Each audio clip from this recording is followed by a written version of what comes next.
Capes on the Couch podcast is for entertainment purposes only. Dr. Issues is a psychiatrist, but he is not your psychiatrist and does not have knowledge of your individual situation. For any personal mental health concerns, please consult your own healthcare providers.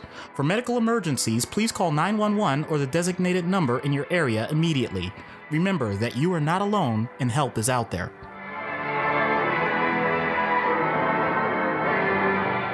Hello and welcome to Capes on the Couch, where comics get counseling. I'm Anthony Sitko. And I'm Dr. Issues. This is issue number 129, and in honor of the Suicide Squad coming out this week, we are going to be covering the head of the Suicide Squad, Amanda Waller, as requested by our present-level patron, Matt, who requested her a couple months ago, and I said, we're going to put a pin in that because I wanted to do a character from the comics to tie in with the James Gunn Suicide Squad film, not to be confused with Suicide Squad. But this is the Suicide Squad, which is apparently a sequel slash reboot slash we're ignoring the first film, but the characters are still there. I'm not really sure. Yeah, how. pretty much everything they've done with the Superman franchise numerous times at this point. I mean, I get it, but at least there with the Superman franchise, it was kind of like reboots, from the Reeve slash Brandon Routh version to the Henry Cavill version. That was a clear reboot. Yeah. I mean, the closest thing I could think of is maybe Brandon Routh coming in, and they're basically saying the first two Superman movies happened, but we're ignoring 3 and 4. Yeah. But in any case, it's an unusual thing. And I am looking forward to watching it on HBO Max. I'm not going to the theater for that one. Yeah, same. But so in any case, Amanda Waller, created by John Ostrander, Len Wein, and John Byrne in Legends #1, November 1986. Amanda Waller is introduced as the leader of Suicide Squad, a branch of Task Force X. She butts heads with basically everybody on the team, especially Captain Boomerang, but she gets results, and it's later revealed that her family was murdered living in Chicago, and she worked her way up from congressional aide to the head of the Suicide Squad. During the Janus Directive, she was nearly assassinated and replaced with a doppelganger, but she managed to kill the double and passed as the double, leading everyone to think she actually had been replaced so that she could find out who sent them. She later serves under President Lex Luthor as Secretary of Metahuman Affairs until she is imprisoned for running afoul of the president. She's released by Luthor's successor and put in charge of Checkmate, which is another one of those many secretive organizations within the DC universe. She serves as both Black King and White Queen. She's discovered to be responsible for an anti-Superman organization called The Last Line, and she created a monster named All-American Boy made of Kryptonite and Doomsday cells to battle Superman should he ever go rogue. It's an interesting creation, but I'm noticing a theme here of take the things that you know fully well could be potentially disastrous and do it anyway. Yeah, she's been imprisoned. It's a whole thing. So during the New 52 reboot of the whole DC universe, to say nothing of the film reboot, she is back in charge of the Suicide Squad and is later responsible for helping to create the Justice League of America. And then in DC Rebirth, she reports directly to President Obama and tells him that Suicide Squad is basically a necessary evil. But she puts Rick Flag in charge of Task Force X. And this is basically right around, or this is, I believe, the book that is closely tied in with the first Suicide Squad film. She later fakes her own assassination to reveal an international cabal that the squad helps to take down. So, as we've said, there's a couple of characters where so many of their storylines are lather, rinse, and repeat, and Amanda Waller is one of them. Your average Amanda Waller storyline is Suicide Squad. She has her own objectives that she uses the squad to carry out. She doesn't tell anybody what those objectives are. The squad gets pissed off at her. Ultimately, she gets what she wants anyway and deals with whatever the repercussions are. Lather, rinse, repeat. Yeah, this is one of those situations where you actually get more variety, even if it's the same premise of her being in charge and doing things in very unorthodox ways. But at least you get different things besides Suicide Squad. In the Justice League animated series, you get this whole set of clones of other amalgams of heroes. You get the origin in the Batman Beyond story out of all things. You get so many things that it points out. She just uses knowledge and goes down really deep rabbit holes and challenges everyone to say, I know these things sound bad, but maybe we could just turn it around. So in a really, really messed up way, it's turning that frown upside down and then turning it back the way it was again. And everybody hates her for it. And using that frown or smile as a boomerang. If you're Harkness, you're using it to throw it at Amanda Waller. So Matt, as he is always wont to do, has a lengthy write-up. And as kind of a first, we're not going to necessarily break down the issues into 3 because I think so much of it is all tied together. And Matt sums it up very beautifully thusly. How in the hell does someone get to be like that? Where not only the criminals she works with, but other people in general are literally nothing to her. They have absolutely no agency to her except as instruments, means to her goals, or whatever tasks she's been assigned by the people above her. Her wonderfully fleshed out backstory does a great job of explaining her iron determination, aggressiveness, and take no shit from anyone demeanor. And it's easy to see how it would give her a fight fire with fire philosophy, but not the place of complete and utter detachment from basic moral principles she regularly goes to in order to do her job. She's certainly not a sociopath, at least I don't think so. She's demonstrated plenty of times that she's perfectly capable of empathy. In fact, I'd argue she's more skilled at empathy than most people. It's what makes her so effective at her job, reading people and being able to intuit what they're feeling and the things they want. She just ultimately doesn't care what happens to anyone else unless it's a part of her mission objective. And it's not an act she puts on for the benefit of the people in the Suicide Squad or the targets they're sent up against. She displays the same casual disregard for superheroes, government officials, military brass, and world leaders. It's like other people just don't matter to her at all. The only thing I can come up with to maybe explain her is that owing to the circumstances of her early life, it'd be really easy to have a hyper-pessimistic default assumptions that humans are generally evil, venial, corrupt little shits who don't warrant much consideration. That's something that, unfortunately, with how old and set in her ways Waller is, it'd be really difficult to get her to change. She probably doesn't view anything about herself as being a problem that needs fixing, even though it's gotten her thrown into prison more than once. Well, Matt, tell us how you really feel. I mean, if you really want the Reader's Digest version of Amanda Waller, there you have it. Yeah. So I'll tell you what, I'm just going to dive in a little bit. And although I was about to say, well, that's it for Doc Issues. I'm Anthony Sidko. Thanks for listening. We'll see you next time. So I don't have split out separate points, but what Matt is getting at with what he described is Amanda Waller having some significant negative events. And you mentioned it in the rundown, with her family dying. And so there's trauma there. And there are several ways that people can react to trauma. And the one that overwhelmingly is coming through in what Matt's describing, in my opinion, is depersonalization.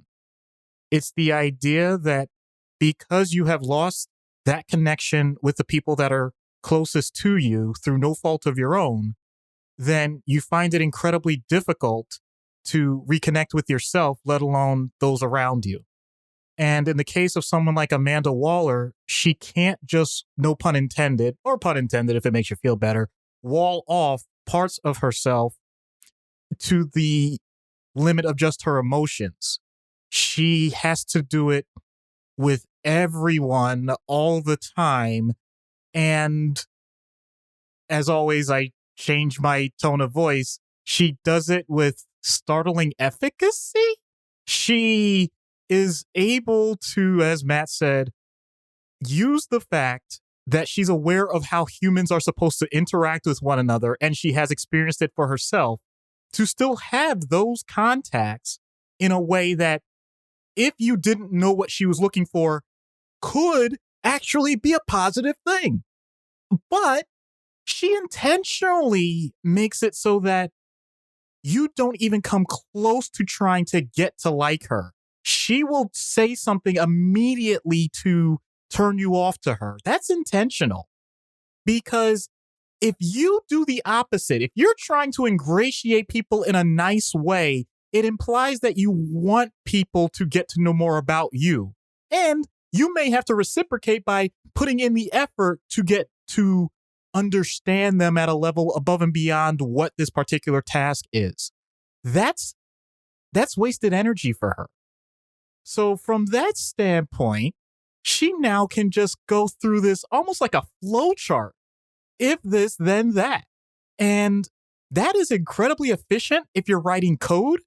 It may not be so great if you're trying to have like just a very nice dinner with people you want to spend time with. So she's capable of doing those things, but she has intentionally put up all of these roadblocks and barriers so that people recognize pretty quickly they don't necessarily, and she makes it clear, you don't have to jump over these barriers. They're there if you really, really, really, really, really wanted to do it. But I'm going to make sure that they're so high and metaphorically placed with barbed wire and all the other stuff that'll prevent you from getting in, that you're not going to take that effort, which makes it much easier for her just to ignore you, other than saying, did you do your job or not? And if you didn't do your job, that's going to be something that she'll deal with as any manager would, but she's not going to deal with it nicely. So, I mean, that's just a start. Obviously, we can... Yeah, go ahead. Well, I was going to say on the transactional level, when you're describing the flow chart, so to speak, something that came to mind, and I'm really trying to be careful how I say this because I'm not trying to say this as a pejorative, nor am I trying to say that Amanda Waller is on the autism spectrum. But having said that, there are a large number of people, and I've done a lot of reading and spoken to folks as well on the autism spectrum who have difficulty relating to people on that empathetic level. And I know in Matt's description, he argues that she's more empathetic that he believes that she's more empathetic than most. But to your point, that there are folks that through social awkwardness, autism spectrum disorders, or what have you, that feel that a conversation, just a regular conversation, must follow some kind of a flow chart because that is the only way in which they feel that they can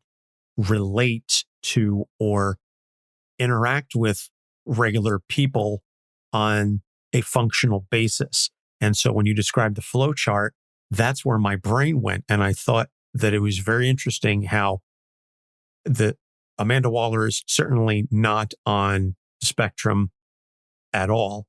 But in that regard, I do see some similarity in the interaction styles.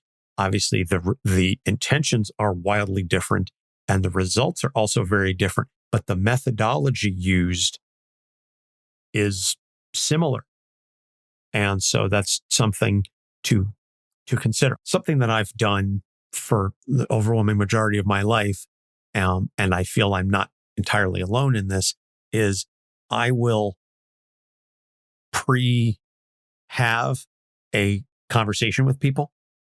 If I know that there's a topic that I have to discuss with someone and I'm anxious about it or I'm nervous as to how it's going to go, I will play it out good, medium, bad, and say, okay, I'll say this. And then this is kind of how they'll respond. And if they say this, then if they say X, then I'll answer Y.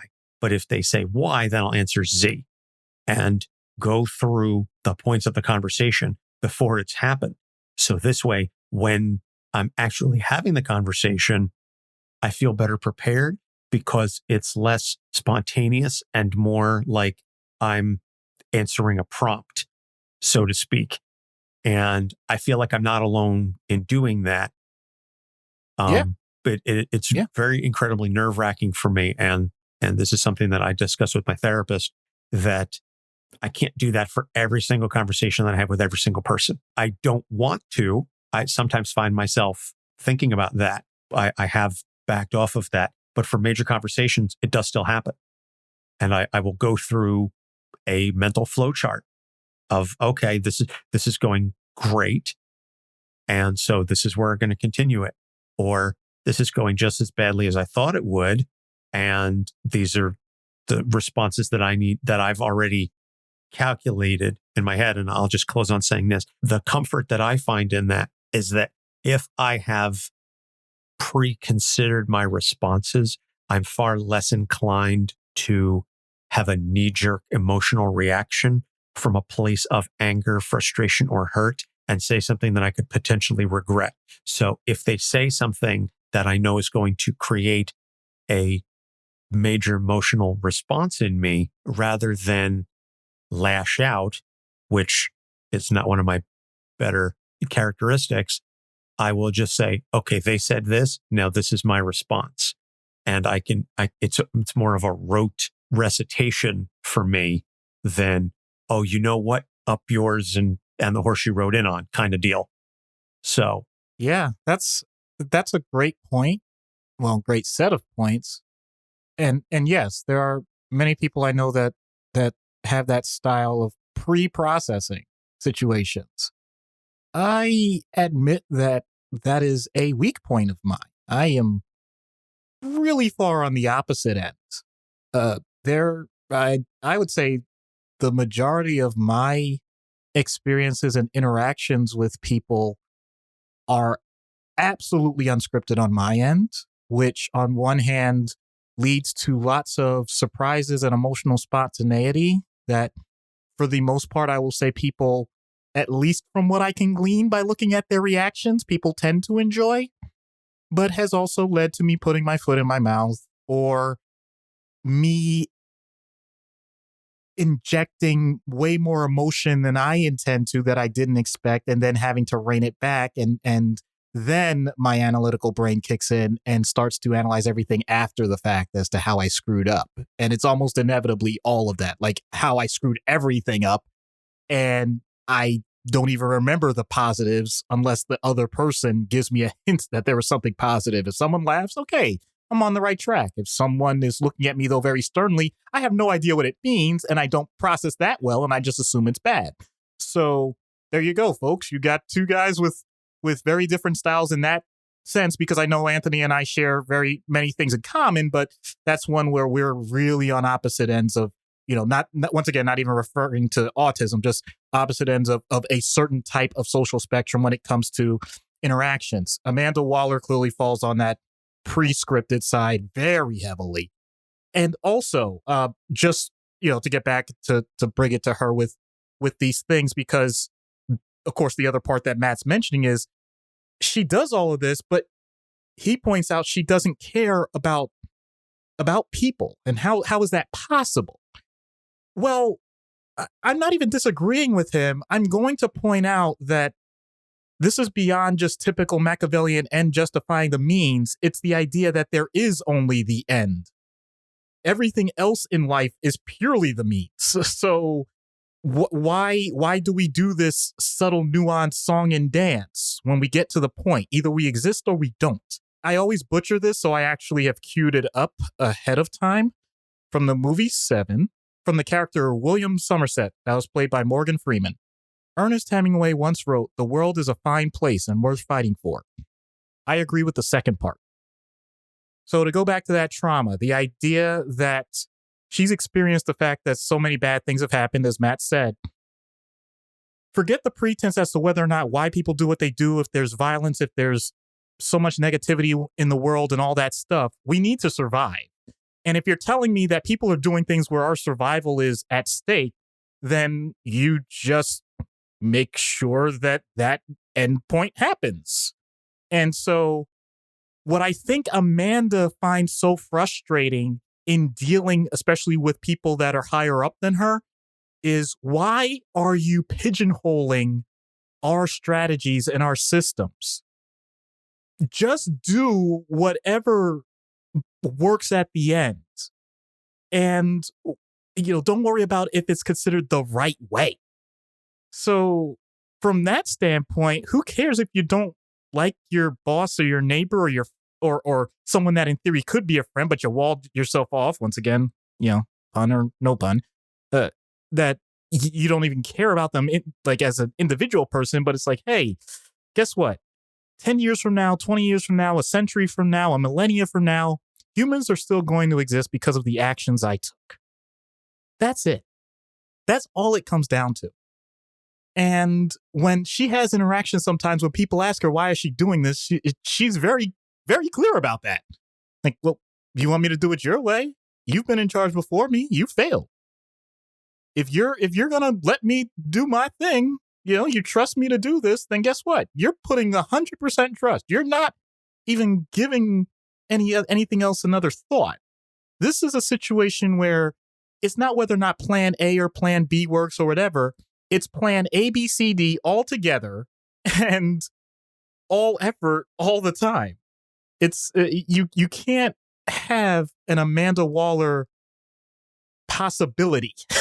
That's the thing. She doesn't really leave much for possibility. She leaves for her exact nature to extract what she needs from each individual cog in the wheel. Yeah, and it's funny, you're talking about trust, that she's basically asking her superiors and as well everybody underneath her to put their full 100% unconditional faith in her, but she does not reciprocate at all.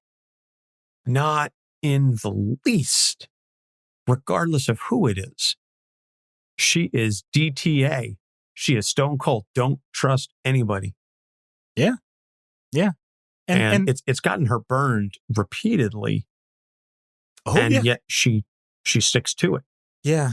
That's a fascinating thing that you just mentioned. It's interesting because it's clear that she has so much instinctual need for, once again, that survival aspect.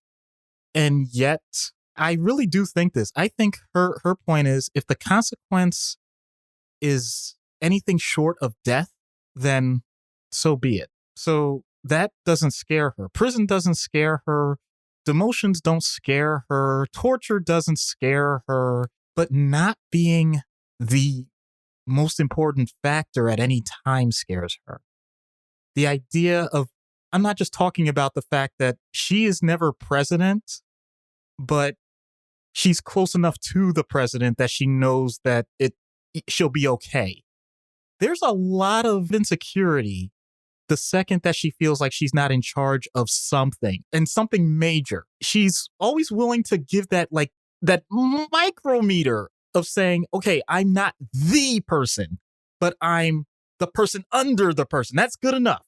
That's good enough. And let me run my world. Let me run that section, that segment. When she feels like she has that domain, then I don't want to say she's happy. That's the wrong word. She has some level of contentment. And anything that disrupts that leads to her most emotional points, which is usually anger, compared to the idea that if I just get the chance to usurp the president and become leader of the free world or whatever, like, I'm sure she has those machinations, but it doesn't really extend that far, because once again, there is a limit to the sphere that any one person feels like they can totally control. You know that you have to delegate things, and she knows she has to delegate things. But once again, follow the script. If you're following the script, she'll delegate just about anything you want to you. She ultimately will find out for herself whether or not you did it, but in the time being, in the moment, it's yours. It's yours. And you may feel like you have been backed into a corner or just forced to do this thing. And yet, hey, how many times has, someone in the Suicide Squad done more than one mission because, well, they were obligated to just live? But still, many people become martyrs because of the idea that they feel like living a life of servitude is nothing compared to taking a chance and being independent. Amanda Waller has this amazing way of manipulating people into the idea that there is something that's greater than yourself. For whatever reason, even if it's not just self-preservation, even if it's other people that may get hurt, or not. No, I was gonna say sometimes there's a carrot, but not really. She's all stick. She is definitely someone that skews towards the idea that the threat of punishment is way greater than any possible theory of reward. She uses rewards as a talking point, but it's almost never it's never the actual payoff, never the actual benefit. The reason why Amanda Waller doesn't want to be president is because she would be the biggest fish in the pond, but the pond is way too large. With the Suicide Squad, with Task Force X, she is a whale in a kiddie pool, and you can't move without her knowing about it and her approving of it. Yeah. And if she doesn't like where you're swimming, she'll eat you. She doesn't want to be president because the pool would be too large and she wouldn't be able to dominate the sphere like she does with the smaller groups. As it stands, she enjoys being that all-encompassing presence. You know what? I'm glad in that sphere. I'm glad that you mentioned that, because I'm going to bring up something, and I do want your thoughts on this too. I'll give mine, of course. But so we've dealt with someone who's really megalomaniacal, and that's Doom. And so what comes to mind with me, like the classic, high school compare and contrast, because both of them have huge egos. But the thing is, Doom has this bluster about him. He would love it for everybody, even if it's just his fiefdom. He would love it for everybody to know who he is at all times and just put it out there that he is the savior and all of that. I don't get that feel with Amanda Waller. I get the feel that if you happen to know, well, bully for you. Great. But if you don't know, who cares? Because real G's move in silence like lasagna. Aha. I think that's where it comes from for her. She would respect somebody like Doom, but for her, the real power comes from just the results that she gets and knowing that she can get the people in front of the cameras, so to speak, to do what it is that she wants. Yeah. It's the real power argument. Yeah. Yeah. All right. Man, oh man. We think we've done a decent job with this so far. I agree. So we're going to take a break. We're going to plug our sponsor, BetterHelp, and some friends of ours. And then when we get back, we will get into treatment. Stay tuned. This podcast is sponsored by BetterHelp. Is there something interfering with your happiness or preventing you from achieving your goals? BetterHelp will assess your individual needs and match you with a licensed professional therapist. You can begin communicating within 48 hours. It isn't a crisis line. It's not self-help. It's professional counseling done securely online. BetterHelp has a network of over 15,000 counselors with a broad range of expertise. You can log in and message your counselor anytime and get timely and thoughtful responses. You can also schedule regular video or phone sessions. No waiting room required. BetterHelp is committed to facilitating great therapeutic matches, so they make it easy and free to change counselors if you feel you don't have a good connection. It's more affordable than traditional offline counseling, and financial help is available. BetterHelp wants you to start living a happier life today. Visit betterhelp.com/capes, that's better HELP, and join the over 1 million people taking charge of their mental health with the help of an experienced professional. Special offer for Capes on the Couch fans. Get 10% off your first month at betterhelp.com/capes. Have you ever found yourself confused about the current state of the MCU or whatever the hell is happening with the DC universe? Do you often have no idea what the hell the difference is between craft beer and that Bud Ice stuff at the gas station? Well, then look no further. We present to you Hops Geek News. We're yet another geek and beer podcast in an already oversaturated market. All right. We drink and we pretend we know things. More often than not, we don't really know things, but we do talk some really great topics, and we most definitely can drink. We'll deliver you news and then dive into any random topic you might have never knew you actually were passionate about. With lots of fun facts about beer. And from Marvel to DC and Star Wars, and to why Die Hard is most definitely a Christmas movie. Which it is. Basically anything that our spouses are sick of hearing us talk about. Join us on YouTube or anywhere you listen to podcasts. New episodes weekly. Just search Hops News. Hi, I'm Meredith Finch, and you're listening to Capes on the Couch. And we're back. In-universe treatment for Amanda Waller. As Matt says, she is old, set in her ways, and doesn't view anything about herself as being a problem that needs fixing. So I don't know what you would do. I have an idea. So I've noticed with some people that are really set in their ways and don't view anything about themselves as wrong, but also want control of everything and things to be a certain way. Rather than just pushing back with that, maybe we could utilize that in a way that becomes a hobby. I give an example, for example, people that build ships in a bottle, model train sets, et cetera, et cetera. Those things allow a person to process thoughts once you get yourself distracted way better than you could imagine just having a conversation one-on-one in therapy. It's amazing what people can do when they're just by themselves and don't have to worry about the idea of either having to meet deadlines or have control of others and all of that. Once it's just you in your own headspace, then some interesting things come out. And Amanda Waller is starving for that, in my opinion. But it's not going to be as simple as saying, okay, build a model plane or something that simple. But I do think it could be miniature. And I do think it's a significant problem that might need solving. I don't know if you're going to pick up what I'm putting down here, especially since I already mentioned a bottle. The city of Kandor. I was about to say the city of Kandor. That's right. Or if you're reading the current run of Superman by Philip Kennedy Johnson, Metropolis. Yeah. So just the idea that you take something that is legitimately a problem, but clearly is not always the number one thing that's on other people's minds. The idea that she could have full control over that, but then have to just dedicate, because when people are that small, and I'm using air quotes, that at some point, it's just human nature. We like to create stories. And I don't think Amanda Waller's that far removed from humanity that with that sort of time, I think she would. And I think she would start to wonder about those people. And then all the consequences. And then how does this happen? And just all those things that start to get uncomfortable. And once that happens, I think that's when you start bringing back that emotional range and you start bringing back those parts of humanity that she has pushed down so far. Or she could just say, okay, here's what's supposed to do, give a printout sheet to one of her underlings and say, okay, you do this. But it's better to try than not try.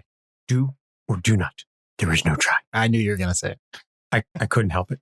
Oh, and she would absolutely take door number 2. She would absolutely just go, get this done. This is your job. If you don't do it, I'm going to blow your head off.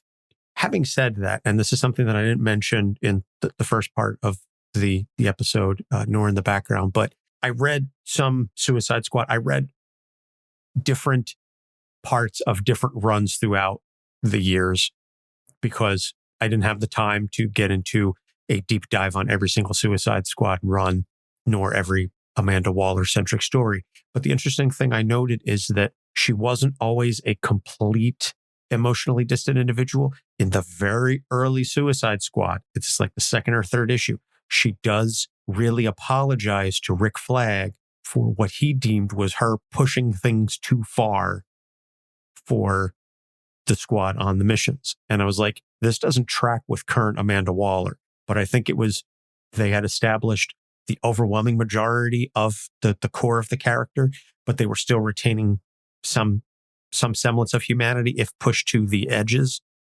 but you really had to push her far. But I mean, now, like, you read current Waller and she would never apologize for anything because, to the point, she doesn't believe that anything she would do is wrong or needing a fixing. So having said all of that, out of universe then, I would think, a high-level bureaucrat who has been in charge, who has managed to survive, say, multiple administrations, a career government official.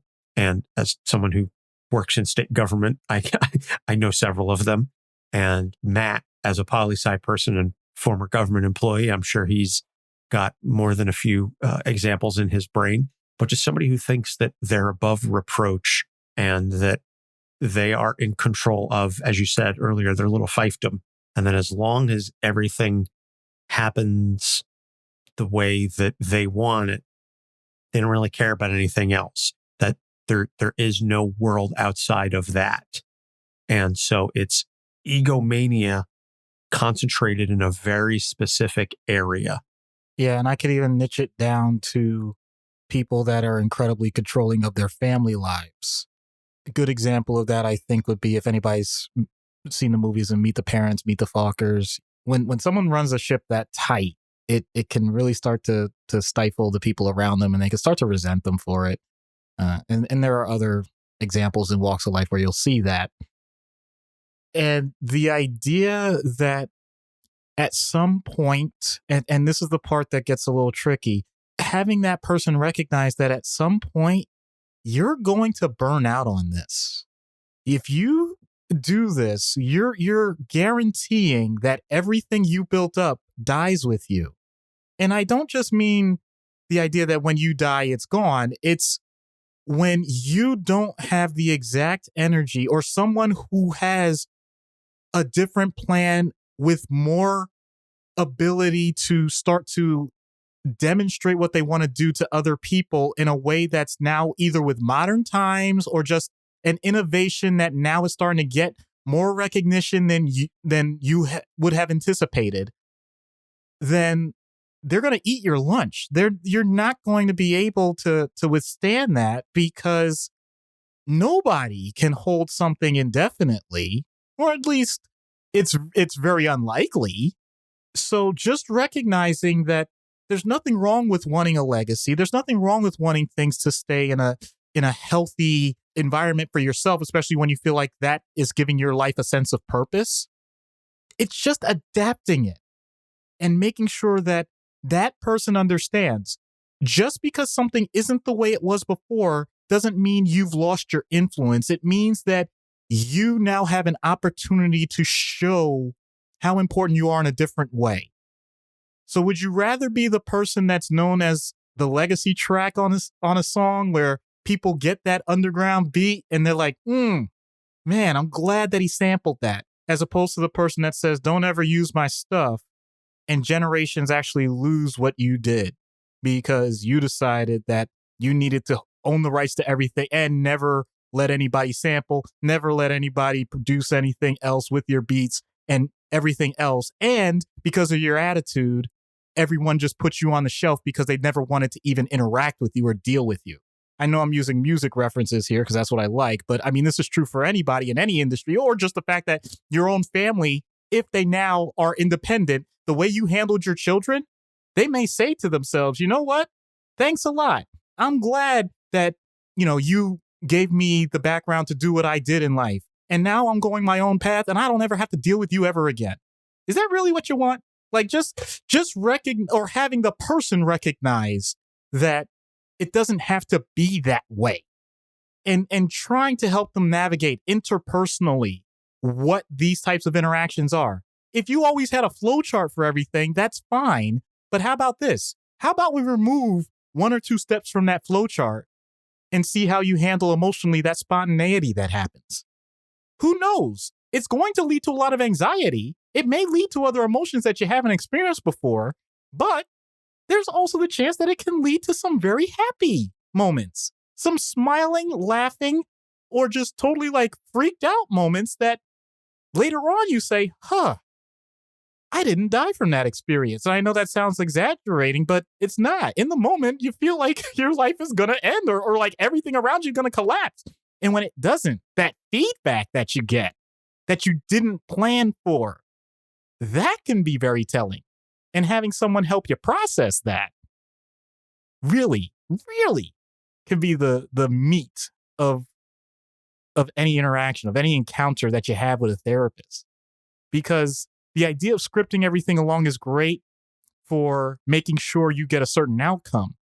But that doesn't mean that you want to live your life that way without the other emotions at least coming about when you least expect them. That spice, that variety, that's the thing that can really help. And for someone like me, I know it's the exact opposite. I need to script out more. I know that about myself. And that is something that I work on. But I've seen it so many times the other way that it's really cool the first time a patient comes to me and says, that wasn't as bad as I thought. Agreed. But that comes with a level of self-awareness and willingness to concede control. Yeah. And that's why these types of situations, as I've said many times, makes it less likely that someone like this walks into my door willingly. So it's once again that territory where I've had some great experiences when it happens, but it's uncommon. Yeah, that's because the first thing I was thinking is there's no way she does this willingly, or anyone of that ilk does it willingly. And secondly, to the extent that they're willing to even experiment with this, where do you find something low stakes enough that they're willing to concede control? Or that they think that in the case of the family, that if their child say, you were talking earlier, that their child would say, okay, thanks for everything. Now I'm grown up and I don't have to deal with you anymore. The adult may be so narcissistic as to say, okay, and right. Because it's not about them. Like, you do what you want. I'm going to do me. Right. My life has, and if you want to walk away, okay, that's on you. Yep. And that's the unfortunate situation that often happens, but once again, it can be a spouse, it can be anything, but often it's at the point where, as we've said before, once is random chance, twice is a coincidence. And I'm not exaggerating. When you're on your third or fourth marriage, there might be one common thread there, and it's just going to be you. If you smell shit everywhere you step, check the bottom of your shoe. Yep. So with all of that, and with the help of our friend Jasmine from Geeks Unleashed, let's see what happens when we get Amanda Waller on Dr. Issues' couch. What's going on? Where am I? Hello, Dr. Issues. What the hell? Amanda Waller, what are you doing? I don't do therapy sessions, and certainly not in your office. I have other plans for you. Do those plans involve untying me from this chair? Depends on how you answer the next few questions. Although, having read your file, I think I have an inkling as to how this will go. Is that so? Care to enlighten me then? Sure. You'll try to talk your way out of this. I'll explain what I'm doing. You'll still do your best to weasel out. I'll reveal that I implanted a bomb in the base of your skull. And then you'll do what I say. You what? Oh, the bomb? Well, I needed a failsafe to make sure you played along. What happened to asking nicely? I don't have time for that. I need this next mission to go smoothly, and there are some potential disruptive actors that need reining in. That's where your expertise comes into play. My expertise went out the window the second you made me a hostage. Surely you're aware of the research that indicates I'll tell you whatever you want to hear or do superficially whatever you say for the sake of self-preservation. At what point did you ignore conventional interaction for pure transactional gain? Right on cue. The literature you suggest has only been applied to prisoners of war, and you're not part of that cohort. Also, is this your first attempt at stalling? I'm indulging because I think it's relevant to your duty. I trust that you've read Thaler's work. Nudge? His book on behavioral economics? Sure, I love it because he describes humanity as a set of, imperfect beings that are generally predictable but not perfectly rational. Lest I remind you, the point was subtle adjustments. This is totally too far. Is it? When the world's very existence is at stake? When I do things my way, there's as close to a guarantee of success as any Monte Carlo forecast would show. Trying to prove me wrong is trying to lower the odds. A gambling man like yourself should know the house always wins. So you've done as much planning as anyone can reasonably expect. Somehow I'm integral to this. That means my demise lowers your odds as well, right? Not exactly. I need a psychiatrist, not specifically you as the psychiatrist. You merely have some insight into the assets that could be useful. Then the rate-limiting step is time. So your hypothesis is that threatening instant death in a civilian is likely to lead to faster contrition than, convincing any professional that saving the world is worth the effort? Just how risky is this? Or did that part of the expected value curve get left off the page because you forgot how to manage that? Since you're about to lead into more stalling, I'll curtail your inquisition. Joker. Oh man. Oh, come on. Are you expecting me to cure the Joker under duress? I think it's necessary to inform you that... I'm well aware of your prior encounters. You're ideal, regardless of the outcomes. You didn't back down, and that's more than most can say. All I need is for you to string him along so nothing else goes wrong with the others involved. He electrocuted me! And you continued treating dozens of superpowered beings, deranged humans, and other sentient forms. This is quite the honor, to be handpicked to serve the greater good, even at the most inconvenient of times. You suck up to me now after you put the bomb in me? Lady, I respect your hustle and grit, but you got this all backwards. Don't think I'll let this be cheap. Money is irrelevant, you know that? Well, clearly to you, because apparently you don't want friendly mediums of exchange. I can't remember someone sounding so noble while being so mean. Who hurt you bad enough for you to give up on everyone and yet still care about the world? Man, that's some traumatic dissonance.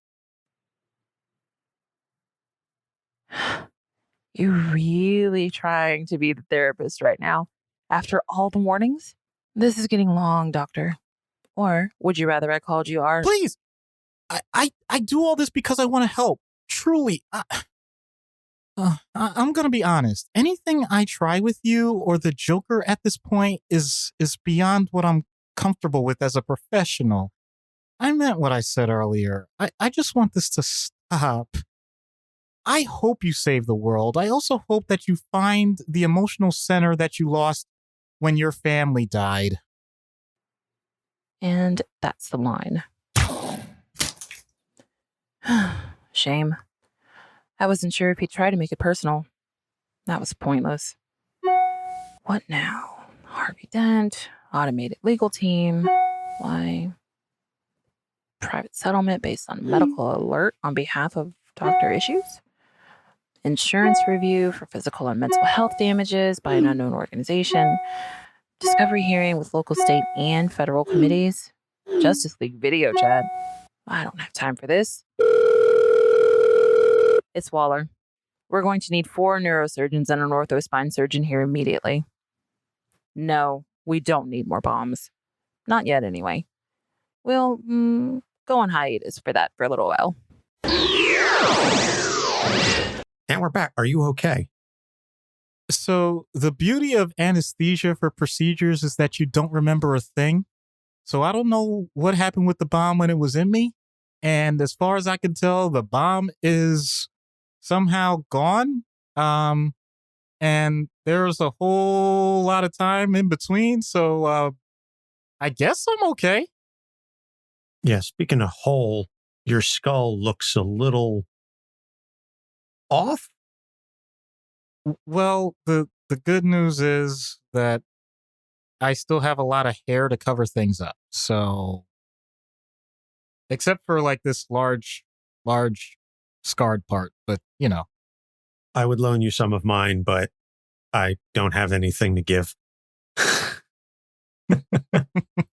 And a very special thank you to Jasmine from the Geeks Unleashed podcast. You can check them out at wearegeeksunleashed.podbean.com. They basically cover all things geekiness. Mark and Jasmine, 2 major fans from across the pond, get into all manner of geeky stuff. And it's an excellent listen, and definitely check them out. And thank you again, Jasmine.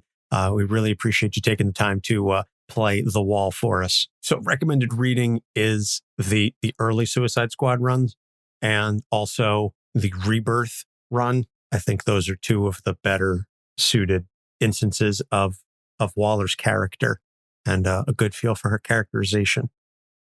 So check those out. We will have links to them in the show notes. No reviews to read this month, but if you'd like, please leave us a rating and review on Apple Podcasts or Podchaser. If you leave us a rating and review and then email us at capesonthecouch@gmail.com with a screen cap of your review and your address, we will send you a sticker as a way to saying thank you for being awesome. So, side note, by the way, as of today, the episode this comes out, there is a sale on our TeePublic site. If you go to capesonthecouch.com/merch, there will be a link there to the TeePublic store. It's up to 35% off site-wide, August 4th through the 8th, as well as August 18th through the 21st. And August 18th will be the date in which we drop our episode on Jim Gordon Jr. So upcoming episodes next week is 5 from the Umbrella Academy, then Jim Gordon Jr., and then Crystal of the Inhumans. You can find all of our episodes on our website, capesonthecouch.com. And as I said, go to capesonthecouch.com/merch and check out the TeePublic store, and you can get some cool swag with our logo on it or our Why Because Comics design. We are on Facebook, Instagram, and Twitter at Capes on the Couch. We have a Patreon if you want to subscribe and unlock cool, awesome additional content, uncensored stuff, as well as early access to all of our episodes. Go to patreon.com/Capes on the Couch. We've got links for it in the show notes. And that's about all I've got. Doc, anything you want to add before we head out? Throughout your journey in life, if you come across a wall, yes, you may survive if you break through, but you're going to probably end up with some scars. Try and find a way around, over, or under, or find a door or window and make your life better as well as those around you. Very well said. For Doc Issues, I'm Anthony Sitko. Thanks for listening. We'll see you next week. Capes on the Couch podcast is for entertainment purposes only. Dr. Issues is a psychiatrist, but he is not your psychiatrist and does not have knowledge of your individual situation. For any personal mental health concerns, please consult your own healthcare providers. For medical emergencies, please call 911 or the designated number in your area immediately. Remember that you are not alone and help is out there.